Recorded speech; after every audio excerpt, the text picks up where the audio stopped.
الحمد لله رب العالمين والصلاة والسلام على أشرف الأنبياء والمرسلين نبينا محمد وعلى آله وأصحابه أجمعين أما بعد يا أيها الذين آمنوا اتقوا الله حق تقاته ولا تموتن إلا وأنتم مسلمون يا أيها الناس اتقوا ربكم الذي خلقكم من نفس واحدة وخلق منها زوجها وبث منهما رجالا كثيرا ونساء واتقوا الله الذي تساءلون به والأرحام إن الله كان عليكم رقيبا يا أيها الذين آمنوا اتقوا الله وقولوا قولا سديدا يصلح لكم أعمالكم ويغفر لكم ذنوبكم ومن يطع الله ورسوله فقد فاز فوزا عظيما فإن أصدق الحديث كتاب الله وخير الهدي هدي محمد صلى الله عليه وسلم وشر الأمور محدثاتها وكل محدثة بدعة وكل بدعة ضلالة وكل ضلالة في النار. அன்பிற்குரிய என் அருமை சகோதரர்களே, அஸ்ஸலாமு அலைக்கும் வரஹ்மத்துல்லாஹி வபரகாத்துஹு.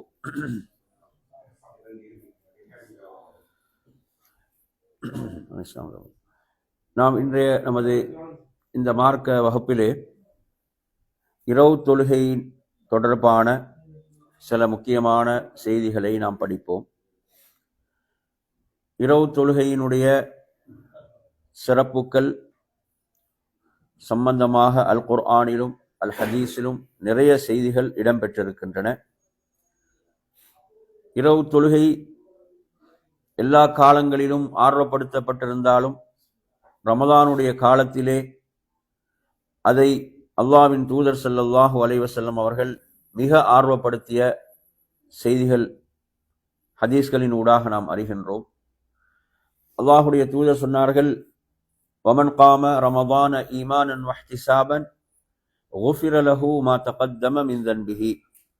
எவர் ரமதானுடைய இரவு காலங்களில் ஈமானுடனும் அல்லாஹ்விடத்தில் கூலியை எதிர்பார்த்தவராகவும் நின்று வணங்குவாரோ அவர் முன் செய்த பாவங்கள் மன்னிக்கப்படும்.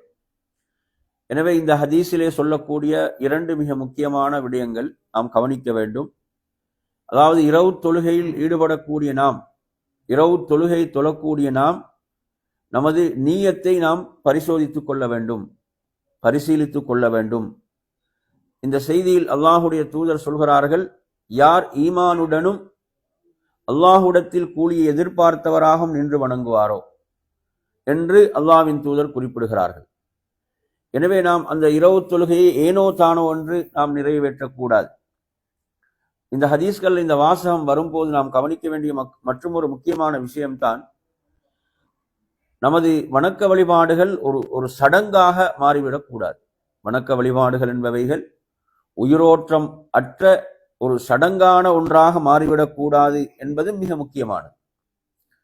ஏனென்றால் அல்லாஹ்வின் தூதர் ஈமானன் வஹ்திசாபன் என்ற வார்த்தையை பயன்படுத்துறாங்கண்டா அந்த அமலை நாம் உயிரோட்டமாக நிறைவேற்ற வேண்டும். அல்லாஹ்விடத்தில் அதனுடைய நிறைவான கூலியை எதிர்பார்த்தவர்களாக நாம் நிறைவேற்ற வேண்டும். நாம் எந்த ஒரு அமலை செய்வதாக இருந்தாலும் அந்த அமல் இரண்டு நிபந்தனைகளுக்கு விதிகளுக்கு உட்பட்டிருந்தால்தான் அது அல்லாஹ்விடத்திலே அங்கீகரிக்கப்படும். முதல் விஷயம் ஈமான். ஏன்னா ஒரு மூமினிடம் இருந்துதான் நல்லமல்கள் ஏற்றுக்கொள்ளப்படும். ஈமானின்றி நற்செயல்கள் ஏற்றுக்கொள்ளப்பட மாட்டாது. அதனாலதான் நீங்க குர்ஆன்ல பார்க்கலாம், இன்னல்லதீன ஆமனு வஅமிலு ஸாலிஹாத். நிறைய இடங்கள்ல நீங்க திரும்ப திரும்ப பார்க்கலாம். முதல்ல அல்லாஹ் ஈமானை சொல்லிவிட்டு பிறகுதான் நற்செயல்களை சொல்கிறான். இவர்கள் நம்பிக்கை கொண்டு நற்செயல்கள் செய்வார்களோ. அப்ப நம்பிக்கை இன்றி நற்செயல்கள் செய்வதால் அல்லாஹ்விடத்தில் எந்த ஒரு கூலியும் கிடைக்காது. முதல் நிபந்தனை ஈமான். ஈமான் உள்ள ஒருவர், இறை நம்பிக்கை உள்ள ஒருவர் செய்கின்ற அமல்கள் அல்லாஹ்விடத்தில் அங்கீகரிக்கப்படுவதற்கு இரண்டு நிபந்தனைகள் உண்டு. அதில் முதலாவது அல் இஹ்லாஸ், அல்லாஹ்வுக்காக என்ற தூய்மையான உள்ளத்தோடு அதை நிறைவேற்ற வேண்டும். நீங்கள் சூரத்துல் கஹ்ஃப் அத்தியாயத்துடைய கடைசி வசனத்தை எடுத்து படிச்சு பாருங்க. அல்லாஹ் சொல்கிறான், ஃபமன் கான யர்ஜூ லிகா ரப்பிஹி ஃபல்யஅமல் அமலன் சாலிஹா வலா யுஷ்ரிக் பிஇபாதத்தி ரப்பிஹி அஹதா. எவர் அல்லாஹுவை சந்திப்பதை விரும்புகிறாரோ, எவர் அல்லாஹுவை சந்திப்பதை ஆதரவு வைக்கிறாரோ. நாங்கள்லாம் இதுக்கு என்ன பதில் சொல்லுவோம்? என்ன சொல்லும்? நாங்க ஒவ்வொருவரும் அல்லாஹுவை சந்திப்பதை விரும்புகிறோம், அல்லாஹுடைய சந்திப்பை ஆதரவு வைக்கிறோம். ஏன்னா அதுதான் மிக பெரும் பாக்கியம். ஒருவருக்கு கிடைக்கக்கூடிய மிக பெரும் பாக்கியம் படைத்த ரப்பை சந்திப்பதுதான். படைத்த ரப்பை தனது கண்களால் பார்ப்பதும் படைத்த ரப்பை சந்திப்பதும் தான் மிக பெரும் பாக்கியம். அல்லாஹ்வுடைய தூதர் சொன்னார்கள், மன் அஹப்ப லிகா அல்லாஹி அஹப்ப அல்லாஹு லிகாஅஹு. யார் அல்லாஹுவை சந்திப்பதை விரும்புகிறாரோ அல்லாஹ்வும் அந்த அடியானை சந்திப்பதை விரும்புகிறான். வமன் கரிஹ லிகா அல்லாஹ், யார் அல்லாஹுவை சந்திப்பதை வெறுக்கின்றானோ அல்லாஹ் அந்த அடியானை சந்திப்பதை வெறுக்கிறான் என்று அல்லாஹ்வின் தூதர் சொன்னார்கள். அப்போது ஆயிஷா ரலியல்லாஹு அன்ஹா என்ன கேள்வி கேட்டாங்க? ஆயிஷா கேட்டாங்க, அல்லாஹ்வுடைய தூதரை நாம் எல்லோரும் மரணத்தை வெறுக்கின்றோமே, நாம் எல்லோரும் மரணத்தை வெறுக்கின்றோமே. அல்லாஹ்வுடைய சந்திப்பு என்பது மௌத்துக்கு பிறகுதான் இருக்கிறது, மரணத்துக்கு பிறகுதான் இருக்கிறது. அப்ப நாம் மரணத்தை வெறுக்கின்றோமே, அப்ப அல்லாஹ்வுடைய சந்திப்பை வெறுத்தவர்களாக நாம் ஆகிவிடுவோமா என்ற அடிப்படையில தான் கேள்வி கேட்கிறான்.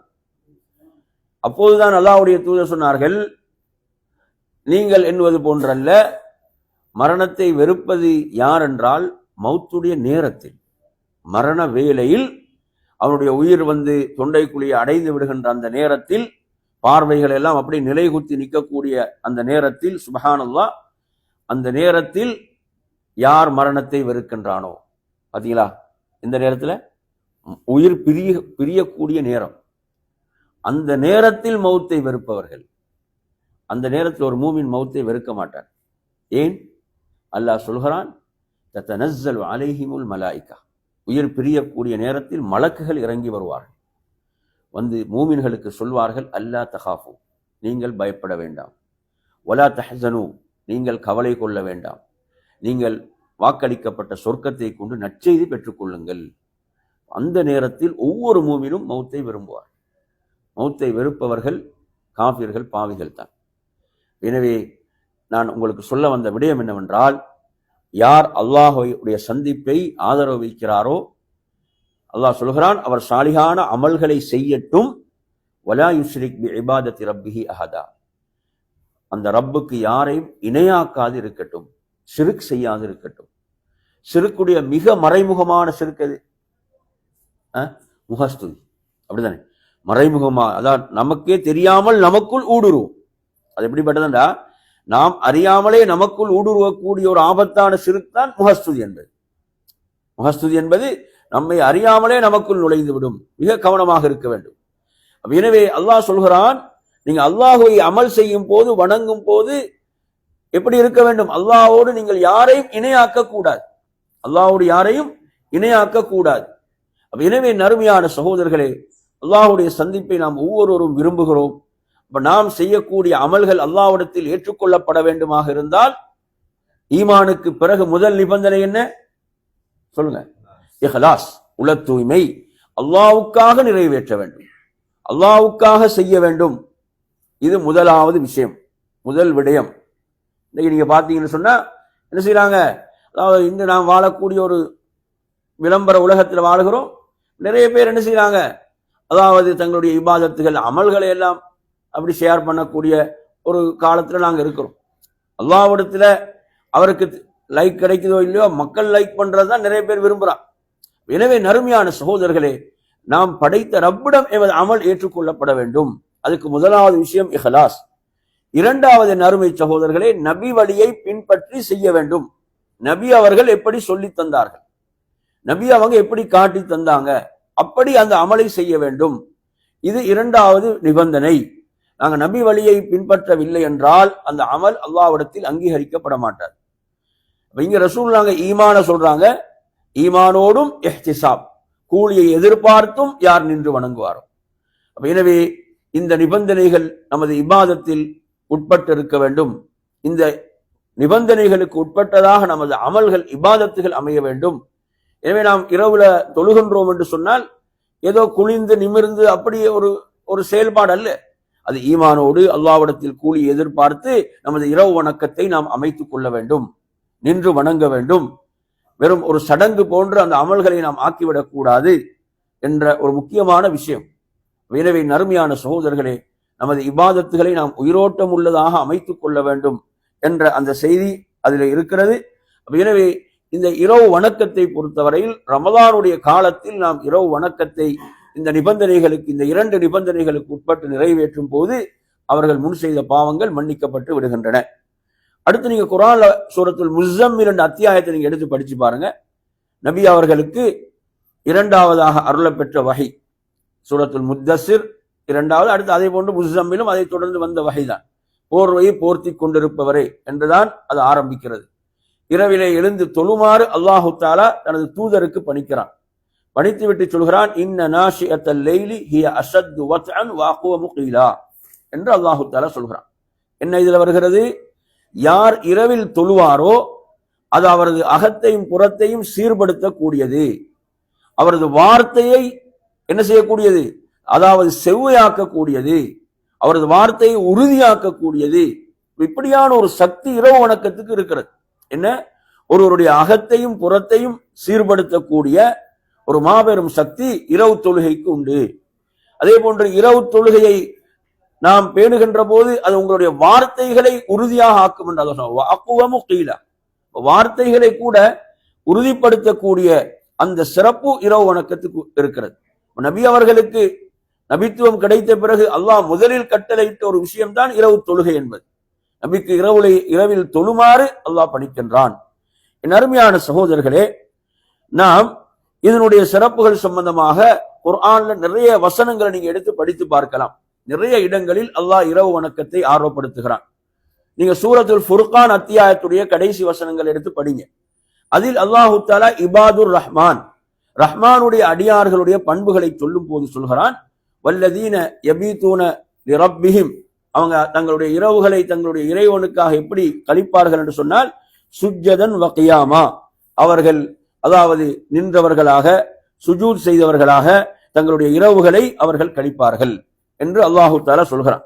அதே போன்று அவர்கள் அல்லாஹ்விடத்தில் எதை விட்டு பாதுகாப்பு தேடுவார்கள் என்பதை அல்லாஹு தஆலா சொல்லும் போது, ரப்பனா ஸ்ரிஃப் அன்ன அதாப ஜஹன்னம இன்ன அதாபஹா கான கராமா, நரகத்துடைய அந்த அதாபை விட்டும் அல்லாஹ்விடத்தில் அவர்கள் பாதுகாப்பு தேடுபவர்களாக இருப்பாங்க. அந்த இரவு தொழுகையில அல்லாஹ்விடத்தில் அவர்கள் நரகத்துடைய அதாபை விட்டு பாதுகாப்பு தேடுவார்கள்.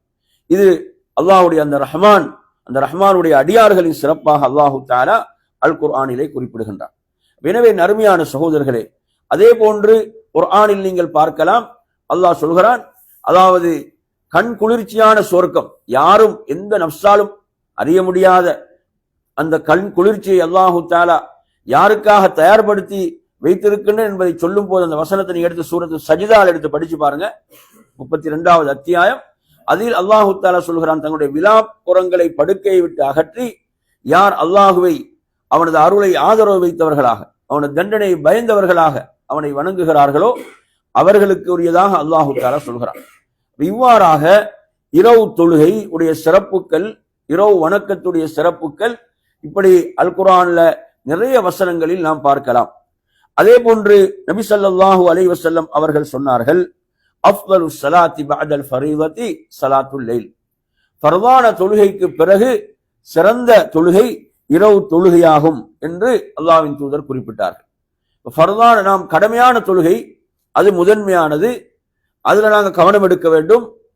அந்த கவனத்தோடு சேர்த்து அடுத்து ரசூலுல்லாஹ் சிறப்பு தொழுகையாக சொல்கிறார்கள் இரவு தொழுகையை. இரவு தொழுகை என்பது ஒருவர் இஷாவை தொழுதலிலிருந்து ஃபஜ்ருடைய அதான் வரை இரவு தொழுகைக்கான நேரம். ஒருவர் என்ன செய்கிறார், இஷாவை தொழுது விடுகிறார். இஷா தொழுதலிலிருந்து ஃபஜ்ருடைய அதான் வரை உள்ள நேரம் இரவு தொழுகைக்கான ஒரு மிக நீண்ட நேரம். அப்ப இந்த நேரத்துக்குள் அவர் இந்த இரவு தொழுகையை நிறைவேற்ற முடியும். என் அருமை சகோதரர்களே, இரவு தொழுகையுடைய சிறப்புக்கல்ல அடுத்து மிக முக்கியமான ஒரு ஹதீஸை நாம் படிப்போம். இப்ப நான் சொன்ன செய்தி முஸ்லிம்ல வரக்கூடியது. திர்மிதியில் இடம்பெறுகின்ற ஒரு செய்தியில் நீங்கள் பார்க்கலாம், அல்லாஹ்வுடைய தூதர் சொல்கிறார்கள், அலைக்கும் பி கியாமில் லைல், இரவு தொழுகை நான் உங்களுக்கு வலியுறுத்துகிறேன் என்றாங்க ரசூலுல்லாஹ். இரவு தொழுகை நான் உங்களுக்கு வலியுறுத்துகின்றேன் என்று சொல்லிவிட்டு சொல்றாங்க, ஃபஇன்னஹு தஅபு ஸாலிஹீன கப்லக்கும், அது உங்களுக்கு முன் சென்ற நல்லோர்களின் வழிமுறை ஆகும். உங்களுக்கு முன் சென்ற நல்லோர்களின் வழிமுறைதான் இரவு தொழுகை. இது முதலாவது விஷயம். இரண்டாவது என்ன, வஹுவ குர்பத்துல் லக்கும் இலா ரப்பிக்கும், அது உங்களை உங்களுடைய ரப்பின் பால் நெருக்கி வைக்கக்கூடிய ஒரு வணக்கம். இரவு தொழுகை, இரவு வணக்கம் இருக்கிறதே, அது உங்களை உங்கள் இறைவன் பால் நெருக்கி வைக்கக்கூடிய ஒரு வணக்கம். அடுத்து மூன்றாவது சிறப்பு அதுல வருகிறது, அது பாவங்களுக்கு பரிகாரம் என்று சொல்றாங்க. சிறு பாவங்களுக்கு அது பரிகாரமாகவும் இருக்கிறது. நான்காவது சொல்றாங்க, அனில் இஸ்ம், அது பாவத்தை விட்டு உங்களை தடுக்கும் என்று சொல்றாங்க. இந்த ஹதீஸ்ல 4 சிறப்பு வருது. இரவு தொழுகை எத்தனை சிறப்பு? 4 சிறப்புகள் வருகின்றன. முதல் சிறப்பு என்ன சொல்லுங்க? இந்த ஹதீஸ்ல வந்த முதல் சிறப்பு, உங்களுடைய முன் சென்ற நல்லோர்களின் வழிமுறை. உங்களுடைய முன் சென்ற நல்லோர்களுடைய வழிமுறை இரவு வணக்கம், இரவு தொழுகை என்பது. இது முதல் விஷயம் இந்த ஹதீஸ்ல வருகிறது. இரண்டாவது விஷயம் என்ன? உங்களை இறைவன் ரப்போடு உங்களை நெருக்கி வைக்கும், உங்களை இறைவனோடு நெருக்கி வைக்கக்கூடிய ஒரு வணக்கம். ஏன்னா இரவை பொறுத்தவரையில நீங்க தொழும் போது யாரும் உங்களை பார்க்க மாட்டாங்க. நாங்க ரமலான ஜமாத்தோட தொழுவோம். ஆனா பெரும்பாலும் இரவு தொழுகை என்பது ஒரு தனியாக தனது வீட்டுல அறையில தொழக்கூடிய ஒரு தொழுகை. இந்த தொழுகையை நீங்க நிறைவேற்றும் போது உங்களை யாரும் பார்க்க மாட்டார்கள். உங்களுக்கும் அல்லாஹ்வுக்கும் தான் தெரியும் அது. எனவே அந்த வணக்கம் மிக நெருக்கமானது. படைத்த ரப்புக்கு உங்களை நெருக்கி வைக்கக்கூடிய ஒரு விஷயம் அந்த இரவு தொழுகை என்பது. ஏன்னா உங்களுக்கு முகஸ்துதி அங்கு வராது, யாரும் உங்களை பார்க்கறதுக்கு அங்கு கிடையாது. எனவே இஹ்லாஸோடு அல்லாஹ்வுக்காக நீங்க அதை நிறைவேற்றுவீர்கள். அல்லாஹ்வுடைய தூதர் சொல்றாங்க, அது உங்களை உங்களுடைய ரப்போடு உங்களை நெருக்கி வைக்கும். வஹுவ குர்பத்துன் இலா ரப்பிக்கும். அடுத்து மூன்றாவது சிறப்பு என்னதுல? சிறு பாவங்களுக்கு பரிகாரம். இரவு தொழுகை என்பது சிறு பாவங்களுக்கு பரிகாரமாக இருக்கிறது. நான்காவது அருமையான சகோதரர்களே, அது பாவங்களை விட்டு தடுக்கும். சுப்ஹானல்லாஹ், ஒரு இரவு வணக்கத்தை இரவு தொழுகை செய்யும் போது அல்லாஹ்வுடைய அருள், அவர் பாவங்களை விட்டு தடுக்கப்படுவார். அல்லாஹ் அவரை பாவங்களிலிருந்து தடுப்பான். இத்தனை சிறப்புகளை அல்லாஹ்வுடைய தூதர் ஸல்லல்லாஹு அலைஹி வஸல்லம் அவர்கள் இந்த செய்தியிலே சொல்கிறார்கள். எனவே அருமையான சகோதரர்களே, இந்த தலைப்பில் அடுத்ததாக நாம் உங்களுக்கு சொல்ல விரும்புகின்ற செய்தி என்னவென்றால், இந்த வித்ருடைய தொழுகை, இரவு தொழுகை நாம் எடுத்தோம் என்று சொன்னால், பொதுவாக இரவில் தொழக்கூடிய தொழுகைக்கு கியாமுல் லைல், ஸலாத்துல் லைல் என்ற பெயர் வரும். அதே போன்று தராவீஹ் என்ற பெயரை பயன்படுத்துவான். தராவீஹ் என்ற பெயர் எங்கு வருது என்றால், ஹதீஸ்ல நேரடியாக அந்த வாசகம் வராவிட்டாலும் ஏன் அந்த பெயர் வந்துச்சு, தராவீஹ் என்ற பெயர் ஏன் வந்துச்சு? எங்களுக்கு தெரியும், ராஹத் என்ற என்ன அர்த்தம்? ராஹத் ஓய்வு, அப்படித்தானே? அப்ப தராவீஹ் என்று சொல்றது ஒரு ஓய்வு தான். எப்படி ஹதீஸ்ல வருதுன்னா, நபி அவங்க இரவில் 11 ரக்காத்துகள் தொழுவார்கள். 4 ரக்காத்துகளை தொழுது விட்டு சும்ம யுஸல்லி அர்பான வார்த்தை வரும். பிறகு 4 தொழுவார்கள். 4 ரக்காத் 4 தொழுவாங்க, பிறகு 4 தொழுவாங்க. அந்த பிறகு என்ற வார்த்தையை வைத்து அறிஞர்கள் சொல்லக்கூடிய விளக்கம் என்னவென்றால், நபி அவங்க 4 தொழுது கொஞ்சம் ரெஸ்ட் எடுப்பாங்க. பிறகு என்ற வார்த்தை அதுல பயன்படுத்தப்படுது. நபி அவங்க கொஞ்சம் நேரம் இருந்து ரெஸ்ட் எடுத்துட்டு தான் அடுத்த 4 ரக்காத் தொழுவாங்க. இப்படி ஒரு ஓய்வு எடுக்கின்ற காரணத்தால் இந்த தொழுகை என்ன பெயரை கொண்டு அழைக்கப்பட்டது? பிறகு தராவீஹ்.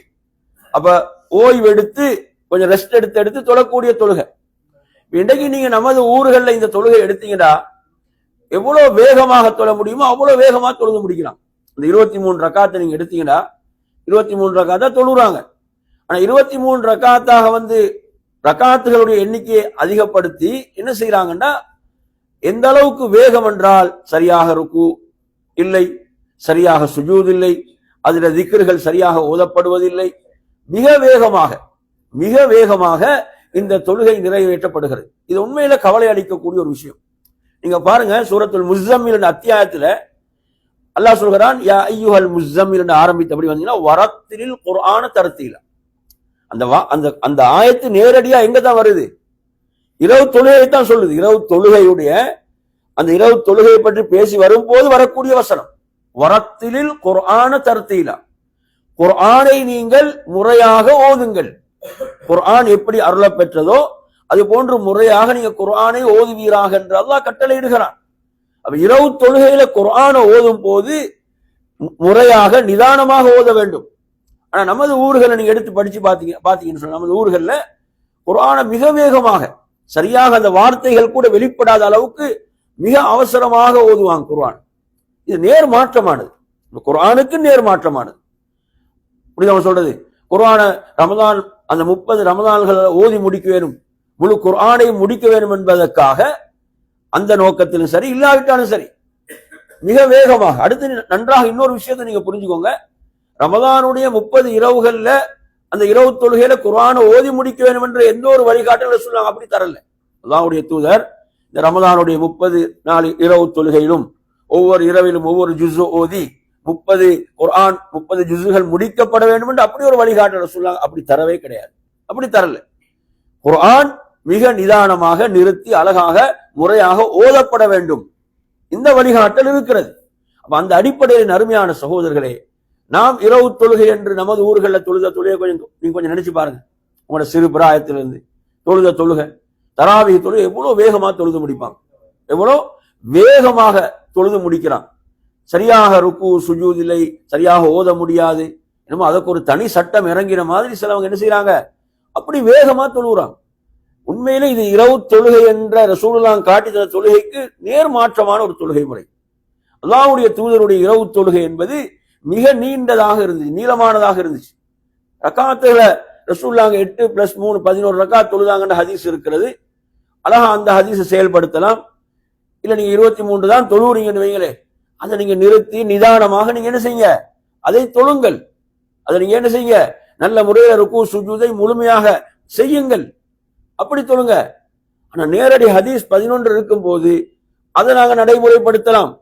அதுல அழகா என்ன செய்யலாம், நிதானமாக ருக்கு சுஜூதுகளை அழகாக நீளமாக செய்து அவ்வாறு நிறைவேற்ற வேண்டிய ஒரு தொழுகை இன்று அதனுடைய அந்த முறையே மாற்றப்பட்டு ஒரு வகையாக நடைபெற்றுக் கொண்டிருக்கு. அது மாத்திரமல்லாம நீங்க பார்க்கலாம், அதுல நிறைய விதத்துகள் ரசூலுல்லாஹ் காட்டித்தராத விஷயங்களை நுழைச்சிட்டாங்க. ஒவ்வொரு 2 ரக்காத்துக்கு பிறகும் ஏதோ ஒன்றை ஓதுறாங்க, கூட்டாக ஸலவாத் ஓதுறாங்க, அதே மாதிரி இன்னென்னமோ சேர்த்து ஓதுறாங்க. அடுத்தது முதல் 10ல அல்லாஹும்ம ரஹம்னா பி ரஹ்மத்திக யா அர்ஹமர் ராஹீமின் என்று ஓதுறாங்க. 2வது 10ல அல்லாஹும்ம ஃகிஃபிர் லனா ذுனூபனா வ ஹதாயானா குல்லஹா யா ரப்பல் ஆலமீன், இப்படி மக்ஃபிரத்தை கேட்கக்கூடிய ஒரு துஆ ஓதுறாங்க. கடைசி 10ல அல்லாஹும்ம ஆத்திக்னா மினன் நார் என்று துஆ ஓதுறாங்க. இந்த ஹதீஸை நீங்க எடுத்தீங்கன்னா நபி அவங்க சொல்றாங்க, அல்லாஹ்வுடைய தூதர் சொன்னதாக ஒரு செய்தி சொல்லப்படுகிறது, ஆதாரபூர்வமான ஒரு செய்தி அல்ல. என்ன, முதல் 10 ரஹ்மத், 2வது 10 மக்ஃபிரத், 3வது 10 நரக விடுதலை என்று வரக்கூடிய ஒரு ஹதீஸை வைத்து தான் இப்படி துஆவை பிரிச்சு ஓதுறான். முதல் 10ல இந்த துஆ, 2வது 10ல இந்த துஆ, 3வது 10ல இந்த துஆன்னு ஓதுறான். ஆனா நாங்க ஹதீஸ் புகாரி முஸ்லிம் நீங்க எடுத்து படிச்சு பாருங்க. புகாரி முஸ்லிம்ல வர செய்தி என்னென்றால், ரமதான் மாதம் வந்து விட்டாலே ஃபுத்திஹத் அபுவாபுர் ரஹ்மா, ரஹ்மத்தின் வாயில்கள் திறக்கப்பட்டு விடும். அப்ப இந்த ஹதீஸ் உங்களுக்கு என்ன சொல்லுது சொல்லுங்க. இப்ப ரமலான் மாதம் வந்து விட்டாலே ரஹ்மத்துடைய வாயில்கள் திறக்கப்பட்டு விடும். அப்ப முதல் 10 மட்டுமா ரஹ்மத் இல்ல, முழு ரமலானும் ரஹ்மத். ரசூலுல்லாஹ் சொல்றாங்க ஃபுத்திஹத் அபுவாபுர் ரஹ்மா, ரஹ்மத்தின் வாயில்கள் திறக்கப்பட்டு விடும். அப்ப எனவே அருமை, நாங்க ரஹ்மத்தை முதல் 10ல மாத்திரமல்ல கேட்க வேண்டும், முழு ரமலானும் ரஹ்மத், நாங்க முழு ரமலானிலும் ரஹ்மத்தை கேட்க வேண்டும். அடுத்து நடு 10 மாத்திரமல்ல மக்ஃபிரத், மன்னிப்பு, முழு ரமலானும் மன்னிப்பு தான், முழு ரமலானும் மக்ஃபிரத் தான். அல்லாஹ்வுடைய தூதர் ஒரு முறை மிம்பரிலே ஏறும் போது ஒவ்வொரு படியில் காலை வைக்கும் போது ஆமீன் சொன்னார்கள். அந்த ஹதீஸ் நாங்கள் எல்லோரும் தெரிந்து வைத்திருக்கிறோம். அதுல ஒரு துஆ என்ன, ஒரு விஷயம் என்ன, ரமலான் மாதத்தை ஒருவர் அடைந்து ரமலான் மாதமும் முடிந்து விடுகிறது, அவர் தனது பாவங்களுக்கு மன்னிப்பை பெற்றுக் கொள்ளவில்லை என்றால் அவர் நாசத்தை தழுவட்டும். பாருங்க, அவர் முழு ரமலானும் மன்னிப்பு தான், நடுப்பத்து மட்டுமல்ல மன்னிப்பு. அதே போன்று இத்துக்கும் மினன்னார், நரக விடுதலை என்பது, அந்த நரக விடுதலை சம்பந்தமா வந்த ஹதீஸை நீங்க எடுத்தீங்கன்னா ஹதீஸுடைய தரத்துல விமர்சனம் இருக்கிறது. ஆனா வாசகம் எப்படி வருது என்றால், ரமலானுடைய ஒவ்வொரு இரவிலும் நரகத்துக்குரியவர்கள் விடுதலை செய்யப்படுவார்கள், கடைசி 10 வரல. எனவே நறுமை சகோதரர்களே, அப்ப இதை நாம் புரிந்து கொள்ள வேண்டும். அப்ப இந்த அடிப்படையில அந்த இரவு தொழுகையில ஒவ்வொரு 2 ரக்காத்துக்கு பிறகு ஒரு துஆ ஸலவாத் இப்படி கூட்டாக சொல்லக்கூடிய இப்படி ஒரு முறையை ரசூலுல்லாஹ் சொல்லி தரவில்லை. எனவே எது ஆதாரபூர்வமாக கிடைக்குது நமக்கு, வித்ரு தொழுகைக்கு பிறகு சுபஹானல் மலிக்குல் குத்தூஸ் என்று 3 முறை சொல்லும். இதுக்கு ஆதாரபூர்வமான ஹதீஸ் இருக்கிறது, இதுக்கு ஆதாரபூர்வமான ஹதீஸ் இருக்கிறது. ஒரு வித்ரை தொழுது முடித்து விட்டால் சுபஹானல் மலிக்குல் குத்தூஸ், சுபஹானல் மலிக்குல் குத்தூஸ் 3வது முறை சொல்லும் போது கொஞ்சம் சப்தத்தை உயர்த்தி நீட்டி சொல்ல வேண்டும். சுபஹானல் மலிக்குல் குத்தூஸ், இப்படி 3வது முறை அதை கொஞ்சம் நீட்டி சொல்வதற்கு ஹதீஸ்ல அந்த வாசகம் வருகிறது. இதுதான் ஹதீஸ்ல வரக்கூடிய விஷயம். வேற ஒவ்வொரு 2 ரக்காத்துக்கு பிறகும் தராவீஹ் தொழுகையில எந்த ஒரு துஆவையோ ஏதோ ஒரு சொல்ல அப்படி சொல்லி தரவில்லை என்பதை நாம் புரிந்து கொள்ள வேண்டும். ஏன் நான் இதை உங்களுக்கு சொல்றேன்டா, அப்ப நபி வழிகள் சுன்னத்துகள் இப்படி எடுத்தீங்கடா, அப்படி சேர்ல உட்காங்க, அப்படி இல்லாட்டி சேர் அப்படி உட்காங்க, சரியா? அப்ப சுன்னத்துகள் நீங்க எடுத்தீங்கன்னு சொன்னா, அப்ப நபி வழியை நாம் முறையாக பின்பற்ற வேண்டும். ஏன்னா நாங்க செய்யக்கூடிய அமல்கள் அல்லாஹ்விடத்துல ஏற்றுக்கொள்ளப்பட வேண்டும். அடுத்த ஒரு விஷயத்தை உங்களுக்கு சொல்லணும் என்னன்னா, அதாவது இதுவும் பலர் தவறாக விளங்கி வைத்திருக்கக்கூடிய ஒரு விஷயம் என்னவென்றால், அதாவது வித்திரை சொல்லும் போது வித்திரு வாஜிப் என்ற ஒரு வார்த்தையை பயன்படுத்தலாம். வித்திரை சொல்லும் போது வித்திரு வாஜிப் என்ற ஒரு வார்த்தையை பயன்படுத்தலாம் நிறைய பேர். இது வாஜிப் என்றால் கடமை, அப்படித்தானே? வாஜிப் என்றால் கடமை. இப்ப வித்திர் என்பது கடமையான ஒரு தொழுகையா என்றால் கடமையான ஒரு தொழுகை கிடையாது. அருமை சகோதரர்கள், நன்றாக புரிந்து கொள்ளுங்கள். வித்திர் என்பது கடமை இல்லை. வித்திர் என்பது ஒரு உபரியான ஒரு தொழுகை, வாஜிப் அல்ல. இதற்கு என்ன மிகப்பெரிய ஆதாரம்? என்ன ஆதாரத்தை நாங்க மிக எளிதாக சொல்லலாம்? அல்லாஹ் இதுக்கு மேல வைங்க, சரியா? அல்லாஹ்வுடைய தூதர் சொன்னார்கள், ஐவேளை தொழுகைத்தான் அல்லாஹ் கடமையாக்கி இருக்கிறான். அப்ப கடமை என்பது ஐவேளை தொழுகை தான். அப்ப வித்திரை பொறுத்தவரையில வித்திரு கட்டாயம் கடமை கிடையாது, வாஜிப் கிடையாது. இதை நாங்க புரிந்து கொள்ளணும். ஏனென்றால் சிலவங்க இப்படி ஒரு வார்த்தையை பயன்படுத்துறது தவறு. ரசூலுல்லாஹ் சொல்லாம நாங்க ஒரு வார்த்தையை பயன்படுத்தலாமா? எங்களுக்கு அதிகாரம் இருக்குதா? ஒரு சுன்னத்தை வாஜிபாக்கக்கூடிய அதிகாரம் இருக்குதா? நிறைய பேர் சும்மா வித்திரு வாஜிப்னா ஒரு சிம்பிளான வார்த்தை நினைக்கிறாங்க. சிம்பிளான வார்த்தை கிடையாது. ஏன்னா அல்லாஹ்வுடைய தூதர் வாஜிபாக்காத ஒன்றை நாங்க வாஜிபாக்க முடியுமா? அல்லாஹ்வுடைய ரசூலோ கடமையாக்காத ஒன்றை நாம் கடமையாக்க முடியுமா? அதிகாரத்தை நாம நம்ம கையில் இருக்கிற மாதிரியா இல்லையா? எனவே வித்திர் என்ற தொழுகை ஸலாத்துல் வித்திர், அவ்வளவுதான். வித்திரு தொழுகை. வாஜிப் என்று சொல்வதற்கு யாருக்கும் இங்க அதிகாரம் இல்லை. அல்லாஹ்வுடைய ரசூலை கடமை என்று சொல்லவில்லை, வாஜிப் என்று சொல்லவில்லை. அப்ப அல்லாஹ்வுடைய தூதரும் சொல்லித்தராத ஒன்றை நாம் அப்படியான வார்த்தை அதுல பயன்படுத்தக்கூடாது. எனவே இதை நீங்க முதல்ல விளங்கிக் கொள்ளுங்க. அடுத்து நான் உங்களிடத்துல பொதுவாக நீங்க நிறைய ஹதீஸ்கள் பயான்களை கேட்டிருப்பீங்க. வித்திரு தொழுகை வாஜிப் கடமை இல்லை என்பதற்கு நாங்க ஹதீஸ்கள் இருந்து என்ன ஆதாரங்களை சொல்லலாம்? உங்களுக்கு ஏதாவது தெரிஞ்ச ஆதாரங்கள் இதுக்கு முன்னால படிச்சிருந்தா பகிர்ந்து கொள்ளலாம்.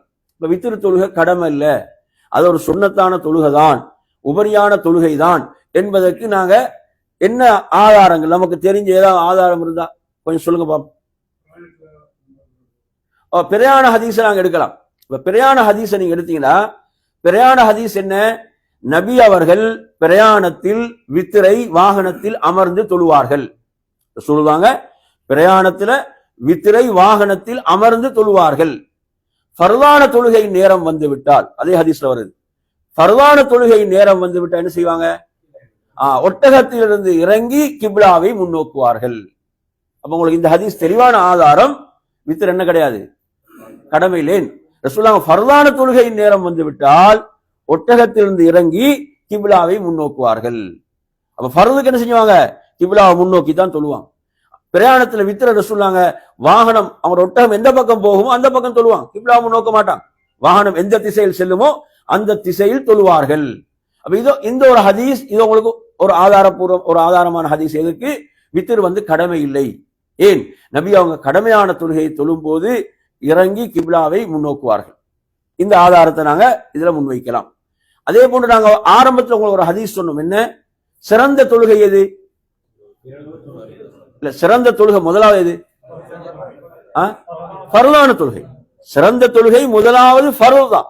நல்லா புரிஞ்சுக்கோங்க. நிறைய பேர் இரவுல நைட்ல பள்ளிகளை தேடி அலைவாங்க, இஷா ஜமாத் மிஸ் ஆயிடும்.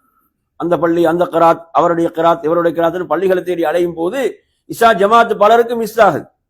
எனவே நாம் முதன்மையானது கடமை, அதுதான் முதன்மையானது. நீங்க இஷாவை ஜமாத்தோடு தொழுதால் பாதி இரவு நின்று வணங்கிய நன்மை. நீங்க ஃபஜ்ரை ஜமாத்தோடு தொழுதால் முழு இரவும் நின்று வணங்கிய நன்மை. இதை நாங்க ரமதான்ல விடக்கூடாது. ரமதான்ல இந்த 2 தொழுகையுடைய ஜமாத்தை நாங்க மிக கவனம் எடுக்க வேண்டும். இஷாவுடைய ஃபஜ்ருடைய ஜமாத். ஏன்? இந்த 2 தொழுகை நாங்க ஜமாத்தோடு தொழும் போது முழு இரவும் நின்று வணங்கிய நன்மையை பெற்றுக் கொள்கிறோம். எனவே நறுமை அந்த முதலாவது நல்லா கவனிங்க. ஃபர்துடைய அந்தஸ்துக்கும் சுன்னத்துடைய அந்தஸ்தும் என்பது அது மிகப்பெரிய இடைவெளி. ஃபர்துக்கு அவ்வளவு பெரிய அந்தஸ்து இருக்கிறது. அதுக்கு அடுத்துதான் சுன்னத். சில சந்தர்ப்பங்கள்ல பாத்தீங்கன்னா ஃபர்ல் தொழுகைக்கு இக்காம சொல்லப்பட்டு ஃபர்ல் தொழுகை ஆரம்பிச்சிடும், அவர் சுன்னத் தொழுது கொண்டிருப்பார். அப்ப இந்த இடத்துல எவ்வளவு ஒரு தெளிவான முரண்பாடு. அவர் எதுக்கு முக்கியத்துவம் கொடுக்க வேணும்? ஃபர்லுக்கு. ரமதான் மாசத்துல சுன்னத்தா நோன்பு பிடிக்கலாமா? ரமதான் மாசத்துல சுன்னத்தா நோன்பு பிடிக்கலாமா? இது ரமதான் எது? ஃபர்ல். அப்ப ஃபர்லான தொழுகைக்கு இக்காம சொல்லப்பட்ட சுன்னத்தான தொழுகை கிடையாது, ஃபர்ல் தான். அந்த தொழுகையை விட்டுவிட்டு நாம் நேரடியா எதுக்கு போயிடணும்? ஃபர்லுக்கு சென்று விட வேண்டும். அதனுடைய சிறப்பு என்பது நமக்கு நினைத்து கூட பார்க்க முடியாது. சுப்ஹானல்லாஹ். ரசூலுல்லாஹ் சொல்றாங்க, ஃபஜ்ருடைய முன் சுன்னத் 2 ரக்காத்தை பத்தி சொல்லும் போது என்ன சொல்றாங்கன்னா, ஹைரும் மினத் துன்யா வமா ஃபீஹான்றாங்க. இந்த உலகம், உலகத்தில் உள்ள அனைத்தை விடவும் சிறந்தது ஃபஜ்ருடைய முன் சுன்னத் 2 ரக்காத். நிறைய பேருக்கு அந்த சிறப்பு விளங்குதில்லை. நிறைய பேருக்கு அந்த சிறப்பு விளங்குதில்லை. ஃபஜ்ருடைய முன் சுன்னத் என்பது இந்த உலகம், உலகத்தில் உள்ள அனைத்தை விடவும் சிறப்பானது.